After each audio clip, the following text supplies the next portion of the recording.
नमस्कार मित्रांनो, कशा आहात तुम्ही? आता आम्ही मजेत आहे, तुम्ही पण मजेत असाल तर. बघा रियांश आहे आमचा इकडे. इथं रियांश, इथला रियांश. बघा रियांश रडतोय. रियांचं नेट चालत नाही टीव्हीचं. सरा बसलेले शांत. सरा टीव्ही चालत नाही पप्पा.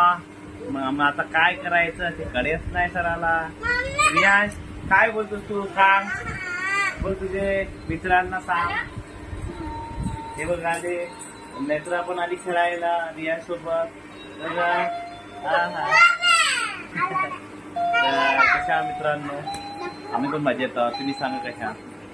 तर आता आमची जेवणाची वेळ झालेली. आता रात्री 10 वाजायला आले. जेवण करतो बघा. रियाज टी व्ही बघतोय. रियाज पण टी व्ही बघतोय. शिवनी बघ स्वयंपाक केलेला.